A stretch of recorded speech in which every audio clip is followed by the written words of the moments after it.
শুভেচ্ছা নিন। আমি আজহারুল ইসলাম রনি আপনাদের সবাইকে স্বাগত জানাচ্ছি আজকের ভিডিওতে। আজকে আমি যে বিষয়টি নিয়ে আপনাদের সাথে কথা বলবো সেটি খুব গুরুত্বপূর্ণ একটি বিষয়। সেটি হচ্ছে, আপনারা খেয়াল করে দেখবেন যে অনেকে যখন কথা বলে তখন কথা জড়িয়ে যায়, কিংবা কথা তোতলামো হয়, অথবা কথা বলতে গিয়ে কথা আটকে আটকে যায়। কথা সাবলীলভাবে ভেতর থেকে যেন বেরিয়ে আসে না, মনে হয় জিহ্বাটা আটকে যাচ্ছে, কোথায় যেন একটা জড়তা কাজ করছে। আবার ঠিক ব্রেনকে যেন গুড সিগন্যাল দিচ্ছে না। মানে আপনার কথা বলার জড়তার পিছনে মূল যে কারণ সেটি হচ্ছে আপনার জিহ্বার সমস্যা। জিহ্বাতে যদি জড়তা থাকে তাহলে আপনার কথা সাবলীলভাবে বেরিয়ে আসবে না। অর্থাৎ যাদের জিহ্বা অপেক্ষাকৃত মোটা, জিহ্বা অপেক্ষাকৃত ভারী, ধারালো নয়, সূচালো নয়, পাতলা নয়, নরমক্ষম নয়, সেই জিহ্বা উচ্চারণে বাধার সৃষ্টি করে, সাবলীলভাবে কথা বলতে বাধার সৃষ্টি করে। জিহ্বা যদি ভারী হয়, জিহ্বা যদি নরম না হয়, তাহলে ব্রেনকে যেন একটা ব্যাড সিগন্যাল দেয়। ফলে ব্রেন সাবলীলভাবে কথা বলতে যে সাপোর্ট দেয়া, সেই সাপোর্টটা যেন ব্রেন থেকে আসে না। এই জন্যে আপনাকে জিহ্বার অনুশীলন করতে হবে। জিহ্বার অনেক ধরনের অনুশীলন রয়েছে। আজকে আমি শুধুমাত্র একটি পদ্ধতি নিয়ে কথা বলবো। সেটা হচ্ছে, যাদের জিহ্বা অপেক্ষাকৃত মোটা, ভারী, ধারালো নয়, সূচালো নয়, নরমক্ষম নয়, সফট নয়, সেই জিহ্বাকে আপনার বাধ্যগত যন্ত্রে পরিণত করতে অবশ্যই আপনি প্রতিদিন সকালে ঘুম থেকে উঠে এই ব্যায়ামটি করবেন।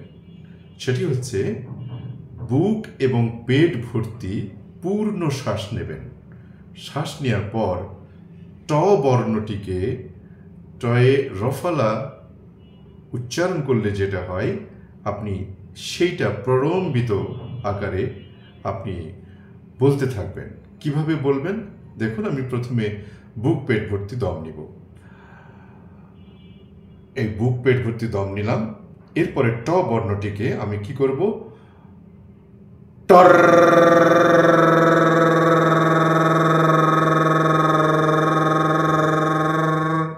এভাবে আপনার যতক্ষণ দম থাকবে আপনি ততক্ষণ করবেন।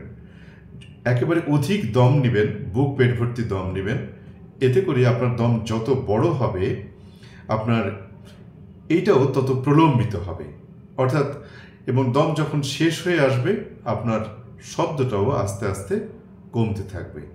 এভাবে আপনি 3 বার, 5 বার, 10 বার, 15 বার যতক্ষণ ইচ্ছে আপনি করুন।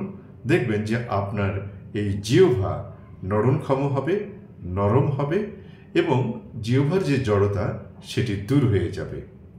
এই ব্যায়ামের চেয়ে আরেকটি গুরুত্বপূর্ণ ব্যায়াম রয়েছে জিহ্বার, সেটা আমি পরবর্তী ভিডিওতে আপনাদের সামনে উপস্থাপন করব। তো আজকে এই জিহ্বার ব্যায়ামটি আরেকবার একটু আমি করে দেখাচ্ছি। প্রথমে বুক পেট ভর্তি দম নিব। এই দম নিলাম। নেওয়ার পরে এখন আমি ট বর্ণটিকে টর